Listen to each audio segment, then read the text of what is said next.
اسماعیل خان صاحب کو بھی ہم گفتگو میں شامل کرتے ہیں اور ذرا پوچھ لیتے ہیں. سر مجھے تو لگتا ہے کہ لوڈ شیڈنگ تھی. میں تو ٹیکنیکل بات کروں گا اور فائنینشیل فیکٹس کے ساتھ میں بات کروں گا. یہ جو ہے تو یہ راتوں رات یہ مسئلہ نہیں ہوا.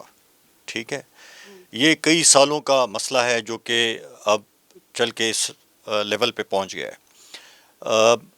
یہ جو ابھی جو رحمان بابا گریڈ کی میں مثال دے رہتا ہوں آپ کی, تو رحمان بابا گریڈ جو ہے اس سے آپ کی 32 فیڈرز نکلتی ہیں. 22 فیڈرز اس کے جو ہے وہ 50% اینڈ ابو کے لاسز ہیں. ٹھیک ہے, اور یہ ایک سال کی میں آپ کو فگر دے دوں, ایک سال کی 9 ارب روپے کی بجلی چوری ہوئی ہے ایک سال میں. 7.9 ارب روپے وہ ہیں جو کہ بجلی بیچی گئی اور اس کے بل ادا نہیں ہوئے. تو آپ دیکھ لیں کہ ایک گریڈ اسٹیشن 18 ارب روپے آپ کے لے گئے. ٹھیک ہے نا. تو میں یہ نہیں کہہ رہا ہوں کہ یہ اتنی لوڈ شیڈنگ تھی نہیں تھی. میں I won't go into the details کیونکہ وہ تو فگرز ہیں. وہ تو آپ فگرز اٹھا کے دیکھ لیں, آپ کے پاس بھی ہوں گی کہ لوڈ شیڈنگ پہلے کتنی تھی ابھی کتنی ہے. ٹھیک ہے, تو لوڈ شیڈنگ تو پہلے بھی ہوتی تھی اب بھی ہو رہی ہے. لائن لاسز بڑھ رہے ہیں, کم نہیں ہو رہے ہیں. ٹھیک ہے, تو ایشو جو ہے وہ یہ ہے کہ آپ کے جو الیکٹڈ ریپرزنٹیٹیوز ہیں وہ ان کے پاس لیجسلیٹو پاورز ہیں.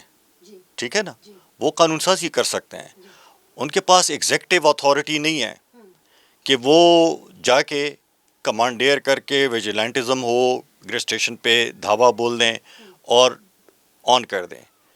اگین میں آپ کو یہی رحمان بابا گریڈ اسٹیشن کی بات کرتا ہوں, اس میں ایسے سب ڈویژنز ہیں جو کہ ان کے line losses good pay masters ہیں. اس میں سکندر پورہ بھی ایک سب ڈویژن ہے, اور اس کی میں اس لیے مثال دوں گا کیونکہ میری فیملی موسٹ آف اٹ جو ہے وہ سکندر پورہ سب ڈویژن میں ہے. تو ان کا جو ہے وہ 20% سے بھی کم ہے لائن لاسز.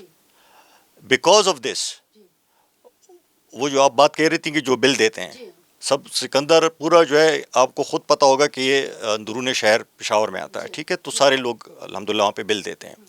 اس کی وجہ سے فضل الہی صاحب کی وجہ سے جو انہوں نے ایک دھاوا بولا اور 3 پاور ٹرانسفارمرز جو ہیں وہ بیٹھ گئے, اس کی وجہ سے میری ساری فیملی جو ہے وہ کسی اور رشتہ دار کے پاس کسی اور کے پاس بیٹھے ہوئے ہیں. تو یہ ایشو یہ مسئلہ ہے اور یہ ابھی چلے گا.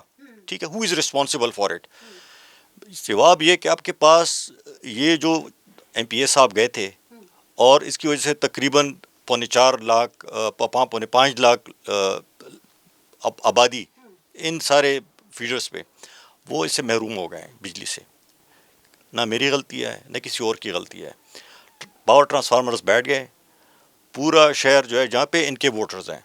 ٹھیک ہے, لوگوں نے الیکٹ کیا ہے, وہ سب وہ سخت گرمی میں وہ گھر چھوڑ کے مجبور ہو گئے ہیں. تو مجھے بتائیں اب وہ فضل الہی صاحب کہاں پہ ہیں؟ میں دعویٰ نہیں کروں گا لیکن میں پتہ کرنا چاہوں گا کہ فضل الہی صاحب کے گھر پہ کتنے فیڈر سے بجلی آتی ہے.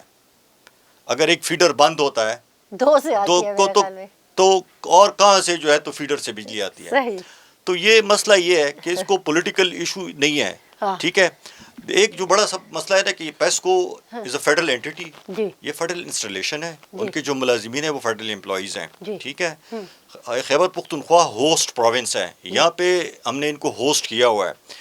جب آپ پروٹیکشن نہیں دے سکتے, law and order is a provincial subject آئین کے تحت, جب آپ پروٹیکشن نہیں دے سکتے پھر آپ اپنے پولیس کو کہتے ہیں کہ آپ نے ایف آئی آر بھی نہیں درج کرنی. جب آپ سوال پوچھیں گے آج میں آپ کو بتا دوں سوات میں کیوں ہوا. ٹھیک ہے, کیونکہ یہ مسئلہ یہ کہ جب generally break down of the law and order ہوتا ہے نا تو پھر اس قسم کی چیزیں ہوتی ہیں. بالکل اس طرح